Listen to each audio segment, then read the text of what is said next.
What is up, loves? Welcome back to my channel. Thank you so much for clicking on my video.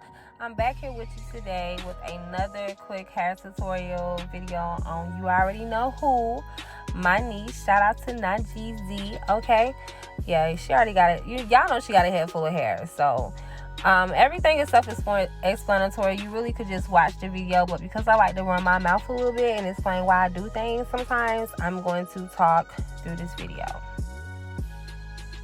just a little bit. So I'm sectioning her hair into two sections, and what I did was went on and just, put that up in the front, and I went on and cornrowed all of her hair in the back straight down.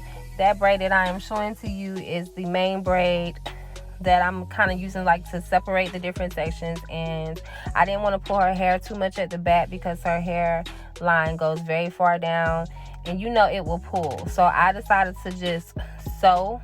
I always sew my braids together before I crochet the hair onto them, but I decided to do it this particular way that I'm doing so that I wouldn't pull the hair up.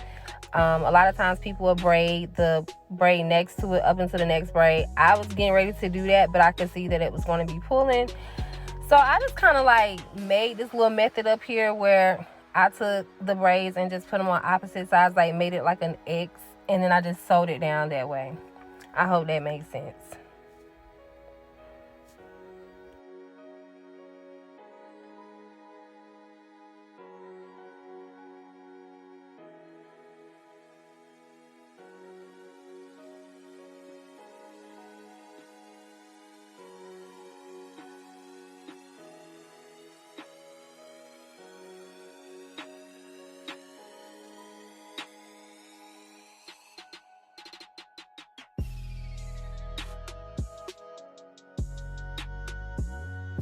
So right here, I am just showing you that I braided that main braid into that braid there, and that is going to be it was going to be like my main crochet braid to separate my different sections of the hair. And I'm showing you now the easy braid by, I think it's Spetra. I'm not sure how to say that brand. And that is the Shine Gem.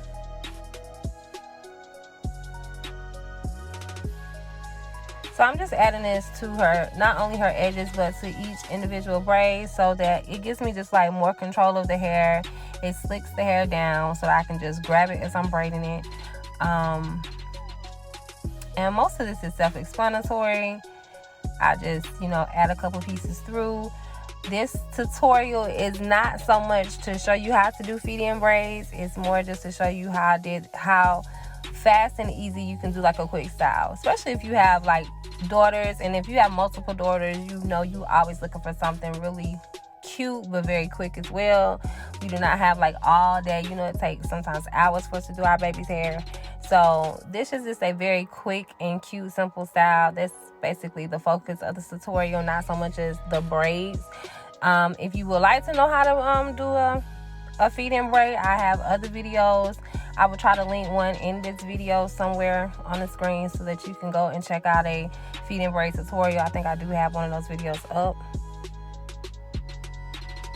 But other than that, yeah, so we down here, and I actually just put another braid this small on the other side, and right here, what I'm going to actually be doing is braiding it all the way down into like I was going to just leave it straight and maybe add some beads on the end, but you will see in the end we decided to add some of the curly crochet hair that I used for the back to the end of those small braids. So she actually in the end will have like two braids coming out of her bun, but they'll be like curly on the end. So I just want to throw that out there because you may catch it and you may not.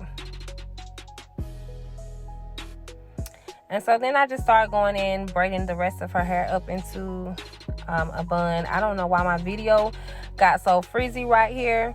Not frizzy. God, I'm thinking about hair. I don't know why my video got so blurry. Obviously, it wasn't focusing. But it wasn't like the best view anyway, to be honest. So I'm just braiding all of her hair up now. Here we go. Now we back. Clear. So I used the Gots to Be, and just trying to eliminate all frizz, and I've already done her little ball. So now I'm going to take some braiding hair, and I'm going to just like do like a nice size little jumbo plait. And that's why she's holding that for me. She's going to hold it. I'm going to do a jumbo plait. The end she's holding is actually loose, so I went and put a rubber band on that end of it. And I took this jumbo plait and wrapped it around her ball that she already had on top of her head and sewed it down. And I actually tried to sew it so you really wouldn't be able to see the thread as much. So I use this kind of like underhanded sewing technique. And even off camera, y'all, I went and sewed the ball down some more because I felt like I needed to secure it some more, and I did.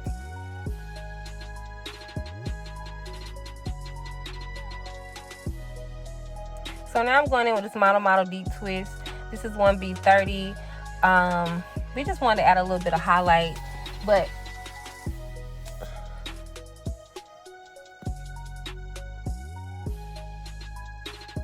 so this is kind of a little bit in depth of showing you how I do my loose crochet hair.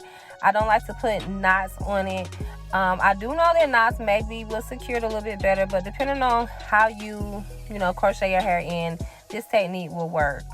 And that's what I'm trying to show you, like when I'm pulling it and kind of pulling it through to show you that it will not necessarily, it's not going to move. I mean, unless you just like trying to yank somebody's hair out. Like if you get in a fight or something, sis, like it probably will come out. But I'm being so dramatic. But no, as you can see, I done completed the whole row. And what this basically does on the braid is just, it doesn't look like it's on a braid. It just kind of looks like it's just like your natural hair is just there. Okay, y'all know I'm not worth a crap when it comes to explaining stuff, but yeah, you know what I mean? Like, look how it just falls. You cannot see the braid on either side unless you just like trying to. So in the back, I just kind of spaced the hair out. And one definite benefit of curly loose hair is that it's very voluminous. So it's very thick and you cannot see the braids. It doesn't take a lot of that hair to cover up the braid. So that is one benefit of that. So all done with the back, and y'all see how long this hair is. But with that technique, just like when I held it up, you still cannot see her braid at the back. And I did use this same technique throughout all of her crochets in the back. Here you see I'm using my hand. I don't know, I just kind of got fed up with that needle sometimes. And I just repeated this over and over and over until I got to the top of her bun. Once I got up there, I did decide to cut the hair because it was very long. This is how long the hair is. So yeah, and I didn't really mean to put so much blunt in the middle of her hair like that, but oh well, it kind of looked like a patch of blunt, so to speak. So it's cool.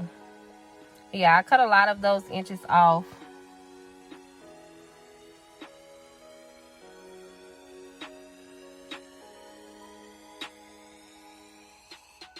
And I just kind of went in with the razor to take out some of the thickness and also to, just make the ends look a little bit more natural looking and not so blah.